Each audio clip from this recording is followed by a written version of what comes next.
observable impact is changes in practice. For any of you that work in PLCs, like that's the number one thing that you should be aiming for is how do we change practice? Because when we change practice and instruction in our classroom, the data comes with it.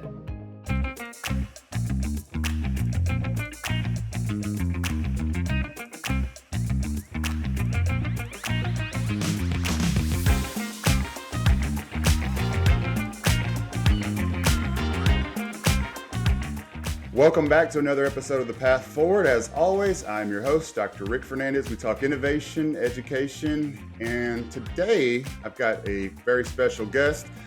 Can I say a longtime friend? I think that's fair to say. We've known each other for at least a decade now. I think so, yeah. Off and on. But welcome, Dr. Garth Larson, CEO, founder, First Educational Resources. Garth, welcome to the show and great to see you again. Thanks so much, Rick, for having me. I appreciate the opportunity to have a great conversation with a longtime friend. Yeah, no, I all the work that you guys are doing with the grading and just working with districts all across the country. So that's why I reached out and wanted to have some conversations because I know districts are struggling in this time of change. But before we jump in, Garth, just share a little bit with our viewers and listeners, just a little bit of your background and your story leading up to First Educational Resources. Well, I'll try to keep it short enough for you, Rick, because as my wife reminds me all the time, I can get pretty long-winded about our story as well. But I was going to give you my WWE, like the King of Oshkosh coming in, right? Sorry, go ahead. So my background, I started as a high school teacher, as a high school speech English journalism teacher, and made a relatively early leap into the world of leadership and administration. And so had some different transitional positions between being a middle school dean of students. I was a high school AP, and the district I was in at the time in Northeast Wisconsin, superintendent came to me and said, we're doing some administrative restructuring. We'd like you to become an elementary principal in the district. And how do you feel about that? And I don't know where your listeners are listening from, but in that scenario, when the superintendent says, how do you feel about it really matter. You're making that change. You're going to become an elementary principal. How do you want me to feel about it? Yeah. You let me know how I should respond. But ultimately, it was one of the greatest career moves I made at that time, because it allowed me, I'd only seen learning through the lens of, our students once they were getting up there in their grade levels. And so to be able to see what it looked like when they were coming into us as early as 3 or 4 years old, and what learning looks like at those earliest ages was absolutely transformational in my thinking about teaching and learning. And now, there were some nuances. There was some getting used to the fact of walking down the hallway with a kid hanging on one leg and snotting on your shirt and all that type of stuff. But it was fantastic. And so I was an elementary principal in 2 different districts in Northeast Wisconsin. And then I had an opportunity to work at the central office for the same district that my kids were attending, where I was a director of teaching and learning. And then I got to see the full gamut and was, really responsible for all things curriculum, instruction, assessment, for all of our buildings from pre-K through 12 lens. And then through that process, I just started to see some things in terms of supports that were being offered for schools, whether that's consultancy or going to different events or whatever it is that we were sometimes getting pitched on, both when I was a principal and then as a director, that I felt like sometimes the messaging of what companies and what people were wanting us to do wasn't matching our reality within what we were seeing in our school. So they're saying, hey, you really should be doing this. And I'm like, well, that doesn't really work within our context. And so from there, I had a crazy idea to start a very, very small, it wasn't even a consulting company at that time. It was just we were really going to focus on doing some events. And I proposed the idea to my wife, I said, let's get involved in the education space. Let's start an education company. And her background was more in accounting. And if you know anything about accountants, they're not big risk takers. And so Rick, she enthusiastically, I don't know if I've ever told you this story, but she enthusiastically rejected the idea. And so it just took, like anything else in our marriage, it took a little time. I wore it down and eventually we started, very small. We did 2 workshops. And now fast forward, 2 workshops has turned into us having a pretty large team. We've worked with over 2,000 school districts internationally, primarily here in the U.S. We have 10 different divisions within our company that support schools in a variety of different ways. And never in a million years did I think this is what I'm doing, but it's a passion. I love it. I wake up every day excited to see what new opportunities come from it to better support what happens in schools. That's unbelievable. And just the growth, right? I mean, and I know you were probably mid-sized to where you are now, a few years ago when we were talking. But what was the moment you knew you were taking the leap? Like, was there a defining moment you were getting out of the car one day or something clicked where like, all right, we're doing it? Yeah, I think so. I was very fortunate, Rick, that in the district I was in at the time, as we were kind of doing some of these things and starting to grow first ed, and I had a very supportive school board. I had a very supportive superintendent. They said, "Yeah, no, keep doing it. You're going out there and you're helping other schools. We really get behind that." And I think the moment for me where I knew I needed to take the leap was when I knew I couldn't be the service person that I needed to the school district and to Yeah. the company at the same time. There was just this, and my superintendent would never have said it to me. I had to go to her and say, I'm not giving you what you need Yeah.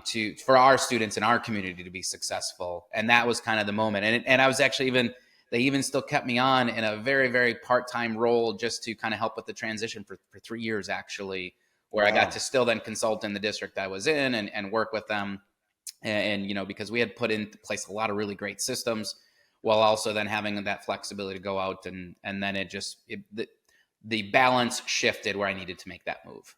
Wow. Okay. So, man, what a great situation to be able to, have those conversations with your boss and get good, not only good advice and guidance, but also, you know, some flexibility there. Yep. Most of the times, You don't that always doesn't see work. that. Yeah. And No, no, rarely, the rarely. interesting thing about my superintendent was she saw the opportunity for the work we were doing for two things. It was going to get me better at what I was doing because it was me learning from a lot of other schools and what's taking place. And it was also sharing Yeah. the good work we were doing in our district. She saw it as a win-win situation. And I think for anybody that's listening to this, these are always very unique conversations when you have people that are going out and sharing some of the work and those types of things is, how do you maybe rethink that as an opportunity of value for your own district Yep. when sometimes we don't see it that way.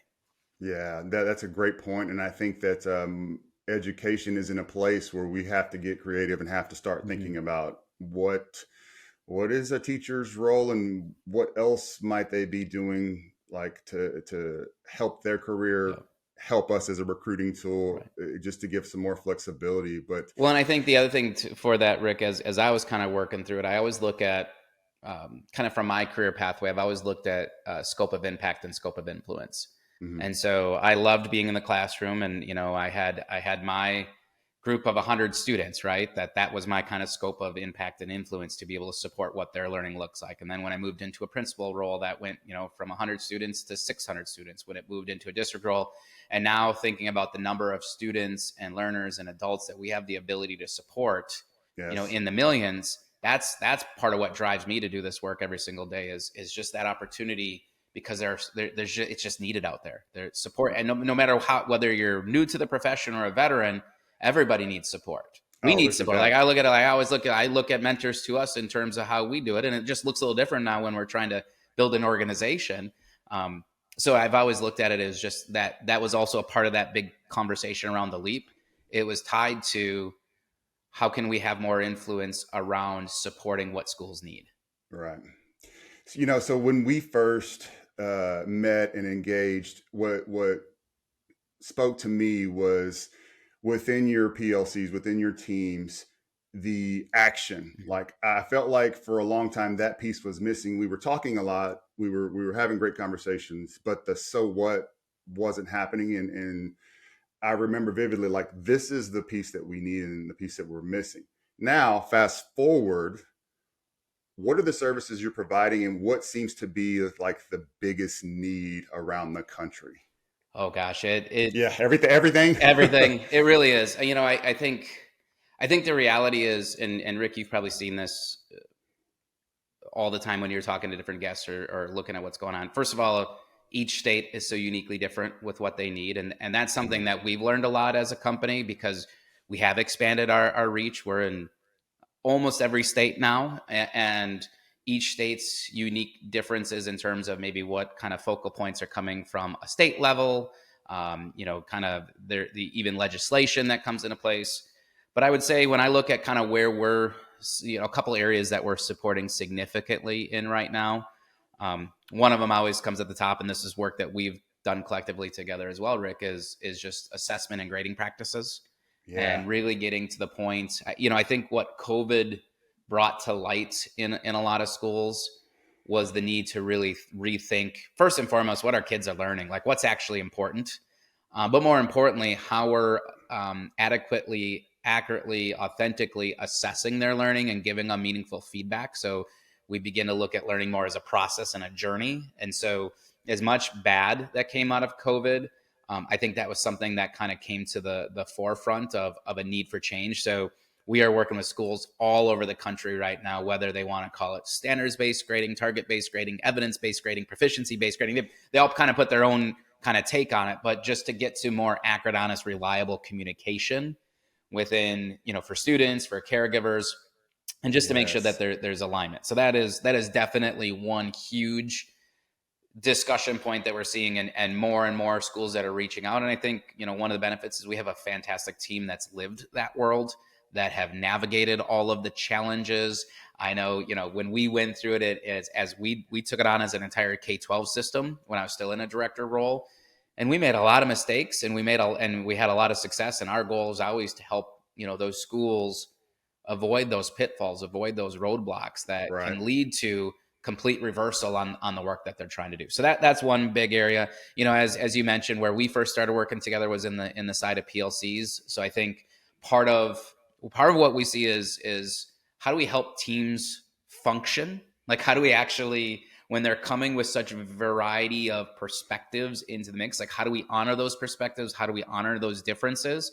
But at the end of the day, and Rick, hopefully you remember this is kind of one of our big focal points, is how do we get to more observable impact in our classrooms? Yes. So it was Yes. like, and the way we defined it was like, observable impact is changes in practice. Like that's the number, like for any of you that work in PLCs, like that's the number one thing that you should be aiming for, is how do we change practice?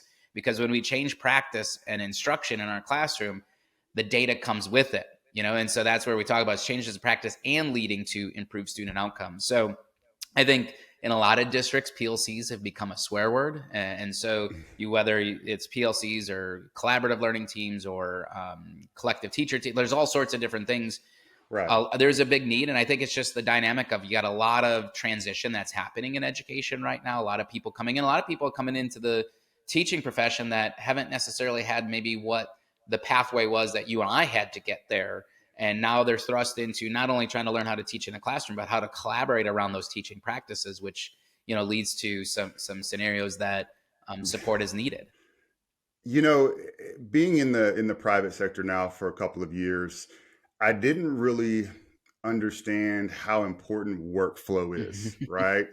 So when you're thinking about teams, whether they're working on standards-based grading and how to kind of muddling through, what they believe about how kids learn and how to identify what actually matters, or it's a PLC, and just how much do you find like the workflow is a big part of the problem? They're not set up right to have the type of conversations or review the type of information that they need to actually impact the Yeah. practice. Oh, I think there's kind of two words that come to my mind when you say that. It's clarity and coherence, right? And so I think sometimes when you think about the workflow, there's just not always a clear understanding of what are the aiming points, like what's the target that we're actually aiming for as a result of this work, and which ties then directly to coherence, that we're Yeah. all going in the same direction, and that we know at the end of the day, we know what the end result is that we're aiming for. And I think sometimes, and I don't blame any schools or leaders for this, is I think just sometimes we get caught in survival mode.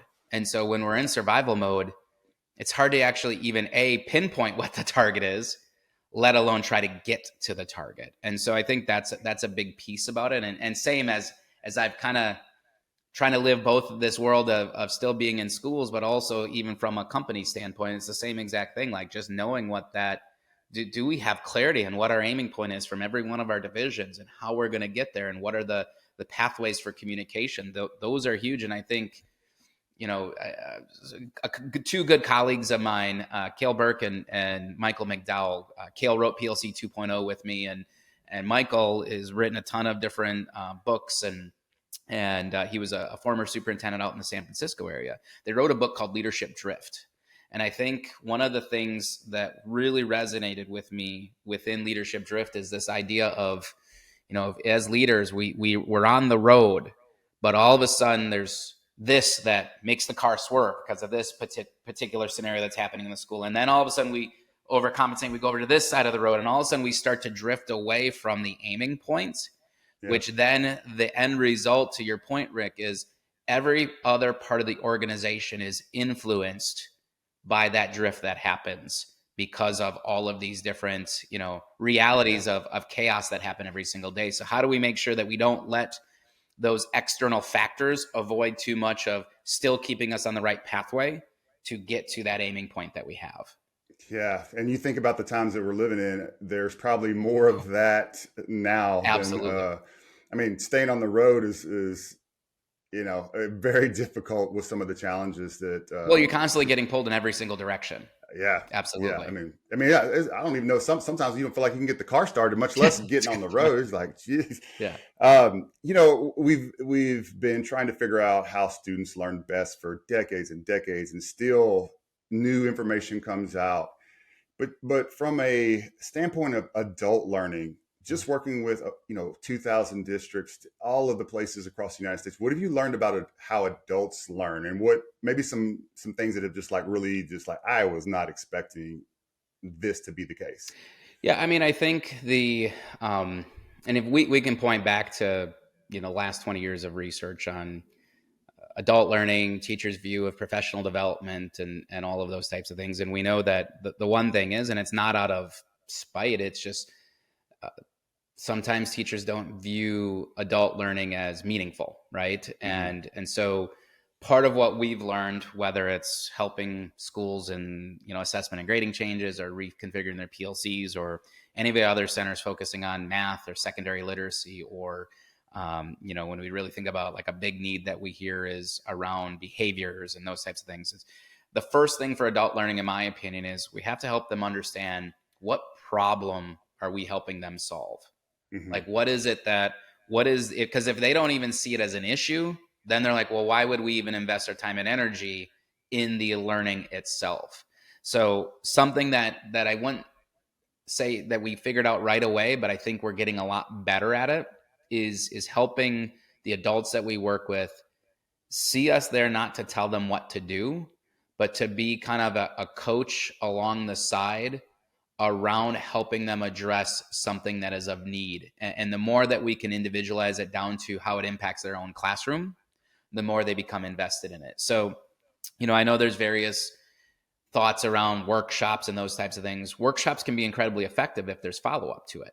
Right. But if it's just something that is isolated to a one and done, yeah, it might open up some thinking. It might get some people saying, yeah, maybe we could do some things differently. But the reality is, the moment they leave that, and we do offer workshops, but the goal is to continue to be their partners along the way, to help them move from, we've changed a little bit of their mindset of thinking, but if there's not something additional there for them, they become bombarded with the realities once they get back into their buildings or in their classrooms. And so they might even say, yeah, that actually makes a lot of sense, but I don't know where I'm going to fit that in. And I don't even, so Right. now all of a sudden we just revert back to the practice that we're most comfortable with. So I would say one of the biggest things, and where we see impact with schools all the time, and the hard part is, it's a commitment, right? It's a commitment from the district. It's a commitment from the educators that are living in it, is more frequent touch points, Mm-hmm. checking in with them. And the nice thing is, again, something that's come out of COVID on an innovative side is that those touch points don't always have to be in person. Preferably, the more we're in person, the more we can connect on a deeper level in terms of the relationship we build with those schools and with those teachers. But just a simple, for example, yesterday, a district been working with out in Utah, been in person with them. It was just a quick 20-minute checkpoint. All right, what have you been implementing? What challenges are you running up to? Great. Let's now talk about what solutions are. They felt more comfortable. They felt like they could keep the track moving with what we had been working on. But it's sometimes when we just sit and we have all these long periods of time from the time that the workshop or the coaching Yeah. visit happens to the next time we see them, if that period is a really long time, nothing gets done. And Yep. so I would say it's kind of finding that balance where they do really see you as the group that's going to help them along the way. It's not just we're there, we delivered information, we're done, and they don't hear from us again. It's we liken it often to like a fitness coach. We're your fitness coach, but it's through the Right. adult learning of what we're aiming for. So the more we can make it meaningful, the more they can see how it benefits what happens in their classrooms, the more we find that they become invested in the support and the adult learning side of it. So you make me think about my next question on PD, right? Mm-hmm. So I always think of PD, it feels like New Year's resolutions. Like we have a good idea and we're like, man, we're gonna, kill it, and this is how we're gonna do it. And then a month later, like what was that? Yeah. Like, what are the mistakes that districts might be making, right, as they're thinking about PD, or killing one thing to start another Yeah. thing? Are there anything best practices you've seen that, all right, this kind of seems to work very well, gets the bang for buck, the impact Yeah. that you want to have? I think that there's kind of two things that come to my mind within that. And I'm going to go back to a very specific example that we saw in our school district when we were making some pretty significant changes, but what turned out to be very, very powerful changes in terms of how it influenced student outcomes.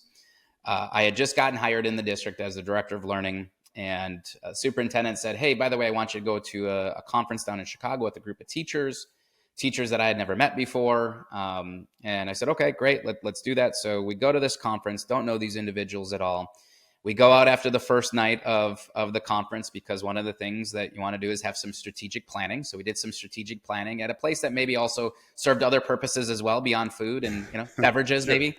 And so there was a bar napkin, Rick, and I just asked them. I said, "Talk to me about what PD has looked like in the past year. Mhm. What are the initiatives that we've been focusing on?" And all of a sudden, I started jotting down on the napkin, and I filled one napkin, then I filled a second napkin, and I almost filled a third napkin. And so it was like, I don't remember how many it was. It was like 20 some different things that the teachers in their minds said that we were focused on in the initiatives that were taking place within the district. So I'm like, wow, this is an issue. So I go back, meet with my superintendent. I'm like, here we go. Here's one red flag that I've identified so far very early here in the district, which is, this is what the perception is in terms of what we're working on. And she's like, Mm. we haven't done that for 5, 6, 7 years ago. I said, great. Because if we're trying to do all these things, that's an issue. But the bigger piece is, have we let them know that? Have we let them know that this isn't that yes, what they learn from it is important. We hope that it helps shape how they, interact in the classroom, in their classroom environments, but we got to let them know what to let go. And so I think that's a big piece when we think about, for districts looking at professional development, is if we're coming in with something, how do we help them make sure? Because there are initiatives that we do need to focus on. We still have to have goals. We want to know what we're trying to do. And you mentioned this, Rick, earlier. We know that there's new research coming out every single day around what's taking place in schools and what works. But if we don't at least help them understand where this is going to not be another layer on top of everything else that we're doing, rather this becomes a very clear focal point, that helps. The second piece is, there has to be enough time for them to be able to work through the implementation of said initiative or PD plan, right? So Mhm. one of the things that we said when we did that, so we kind of went through all the noise and we said, we're going to focus on, and at the time we came up with 4 things. We said 4 things that we're going to focus on for the next 4 years. And we are not going to move away from these 4 things. And at the time, because of where kind of what we had going on in the district, there were 2 things that were outside of our control. There was a district mandated focus on cross-curricular literacy or district-wide literacy. So that was one thing that we had no control over, but we were going to make it a part of our plan. The second thing, at that time, the state of Wisconsin had just adopted a new educator effectiveness system that was required for all schools. So we had to put in a new system for how teachers Okay. were evaluated. So great. Those 2 were outside of our control. So we said, what 2 things are inside of our control? And kind of looking at what we thought would bring, and we didn't call it clarity at the time, but really it was clarity. It was, we looked at our assessment and grading practices because we felt like it wasn't accurate, honest, reliable communication. And we looked at our PLC and RTI process, now replaced with MTSS, right? But at that time it was RTI. And so we looked at it and said, how are we going to implement systems of support? Well, here's what I can tell you. The first year when we said, this is kind of our focal point, you can probably imagine our teachers like, yeah, this too shall pass, right? Because we've Yeah. seen this cycle happen over and over again. Well, the second year we came back and we said, here's our focal point. And the entire plan, Rick, was our entire PD plan and school improvement plan or district improvement plan was one page. It was a graphic. They said, this is what we're working on. Second year, like, oh, okay, this looks familiar. We're still doing it. Third year, came back. All we did was change the year on the graphic. And we did it for 4 consecutive years. And what I can tell you is, as the teachers knew that we were invested in it and that we were giving them support in it, they started to invest in it. Oh, sure. And guess what? As that happened, they started to also see success in those areas because we weren't moving the needle on them again over and over and over again. They started to see success, which meant they became even more invested. So one of our centers that we have is called the Jenny Donahue Center for Collective Efficacy. If you're, people are listening, collective efficacy continues to be at the top of the visible learning research. Well, collective efficacy is built on cause-effect relationships, meaning that we recognize that we're having success because of this that we're doing. And we quickly, as a district, realized we were starting to have very, very quick success because we showed that these were the things we were committed to and we were going to do them right and we were going to do them well. Well, those 4 things I think they stayed with those 4 things for like 8 years because they just said, these are the things that we know are making a difference. And our teachers continue to get better and better and better. And then as we bring new staff in, we acclimate them into it. So I would say when districts are planning PD, yes, there's some really great things, some one and dones that might make us feel good when we come out of that workshop. And there's some fantastic people that can come in and kind of help with that. But I think we also have to recognize that stops there. That's not going to lead to the longer term success.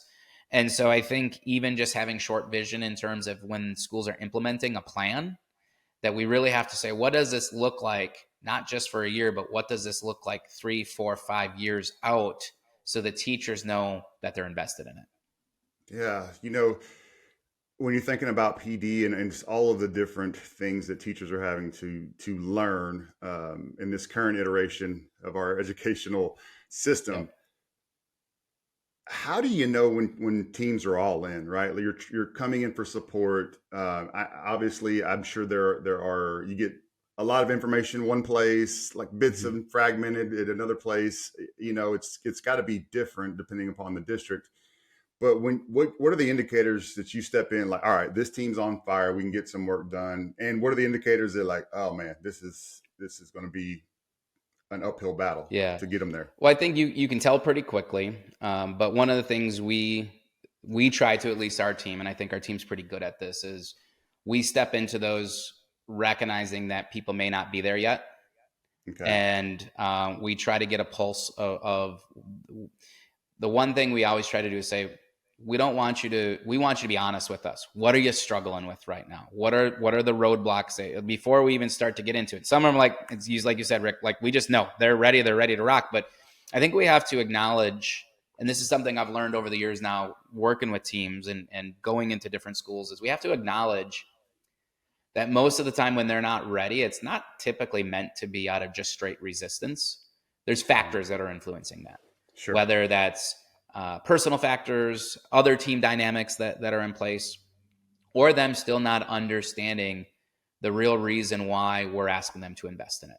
Mm-hmm. And I think that's the part that also when we talk about like mistakes within PD or building a really solid PD plan, is it's just as much about the relationship that that you have coming in as an external person to help them trust you, that your intentions are real, that your intentions are good, and you're helping them move the needle. So I think it's just that acknowledgement of not coming into the room feeling like, and I think this is going back to why one of the reasons why we started first in the first place was there were people that came in that just they wanted to prove how much they knew and how good they were.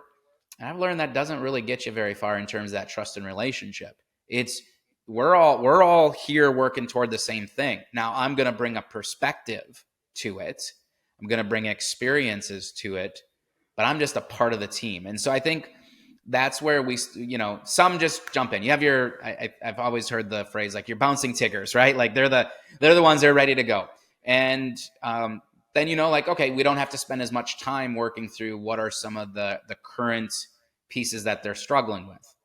But I think trying to push something through when they're not ready for it also leads to bigger resistance and roadblocks. So I think just, having that understanding of, hey, let's do a quick check around the room. Let's do, even when we go into schools, and now a lot, Rick, this wasn't something we used to do before, but a lot of school districts, whether it's us coming in to work with them on their PLC structures or their assessment and grading structures or their literacy structures or math or whatever it may be, is we actually ask if we can do an analysis with their teachers.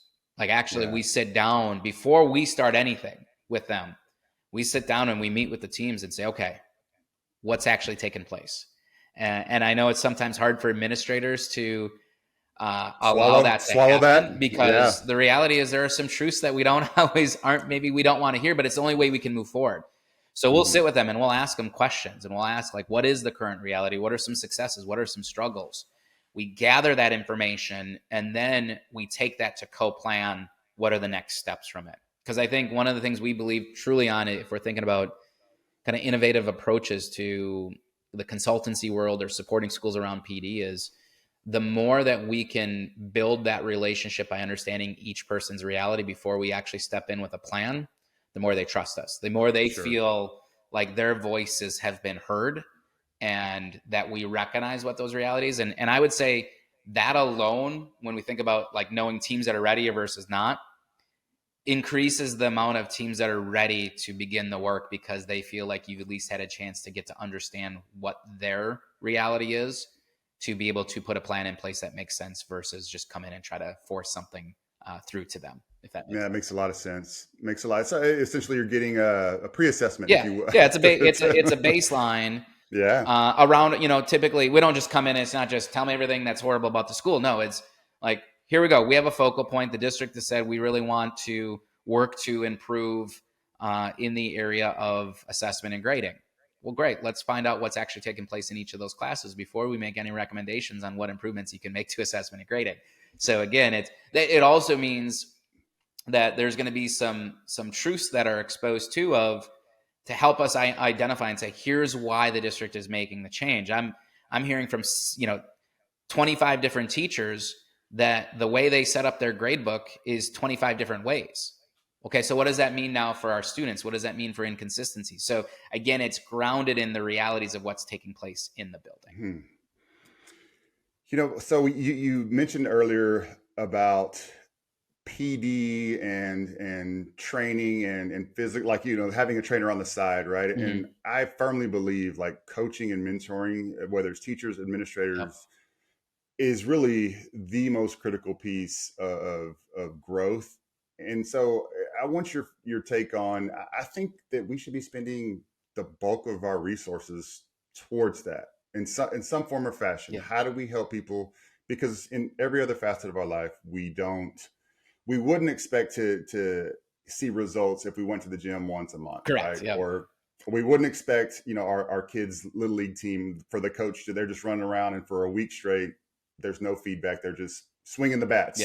So I don't understand why that same mentality doesn't shift over when we're trying to help and support teachers, administrators, and just educators in general. So give me your take on just like coaching and mentoring and the need of it, for and it. I think it's probably a little bit of a hybrid, in my opinion, which is, I think there are times where we still need to deliver a central unified message, right? And I think that's where bringing people together for that central unified message is important. So everybody, again, the whole goal behind that is they know what the aiming point is.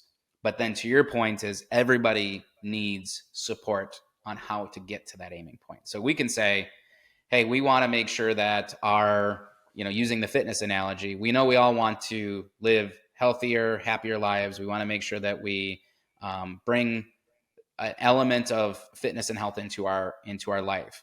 Well, everybody's going to have a different starting point. That's why that fitness coach is so important. And they're going to tailor that, right, to get them to that end result. Well, I look at same thing as you just mentioned, Rick. I look at education the same way, but I think everybody needs to know, here's why we're making this change. Here's what the goal is that we're aiming for. Here's the centralized thinking that goes behind it. You're all hearing the same message.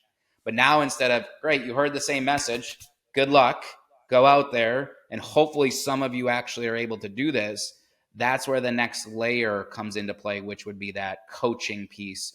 Again, whether you call it mentoring, coaching, consulting, whatever it is, like to help guide them there, to help them understand and recognize where their struggles are to get to that point. So I think it does need to be a little bit of a hybrid, but it can also be, to your point, we can't just bring everybody together in the room, 3 times a year without having some more centralized, like smaller coaching for those teams and expect to see a change. And so where we see the most impact, like, and just kind of thinking about kind of plans, where we see the most impact is when we have access to a building or a district, for 3 to 5 years, where we're delivering centralized messages, we're all on the same plan, but then we're in there coaching at the team level and at that smaller level. The end results are night and day different from what maybe you used to see in kind of traditional PD models, which was kind of deliver, sit and get, talk about it, come back again in 6 months, deliver, sit. Like, it's just, we know that alone isn't going to lead to the impact. No. Well, Garth, man, I got to get you out of here. I know we're up against it. But first, for those that are interested in, I've worked with Garth and his team, and unbelievable work in the results, like, it's action driven. So for all of you, those hard chargers out there, it'll be right up your alley for those work, the work with your administrators and your teachers. But shout out, how do they get a hold of you? How do they get some information on at First Education Resources? So first thing would be, if you want to see all of the comprehensive services that we offer in our different divisions, if you go to our website, it's First Education, all spelled out, -us.com. So that's going to at least give you a glimpse into everything that we can do. The second best way, or even maybe the first best way, is reach out to me directly. And so you can send me an email. It's just garth@firsteducation-us.com. Submit an online inquiry if you want. And then we would love for you to join us on any of our social media platforms. That's where we're really pushing things out in terms of the different offerings that we have going on. We've launched new live shows, putting a lot, building up our YouTube channel. So again, if you just search out on social media, First Educational Resources, we're on X, we're on LinkedIn, we are on Facebook, we are on Instagram.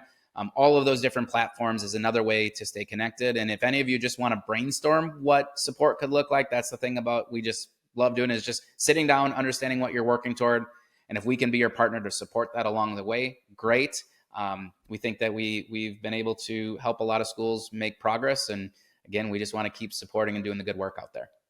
Man, we sure appreciate it, and appreciate all the work you did with us in my past life. But seems like that work is still needed. So please reach out to Garth if you're interested. They do great work. And if you like what you heard and saw, hit the like button, subscribe, and we'll see you next time on The Path Forward. Thanks so much, Rick. Appreciate the opportunity. Anytime.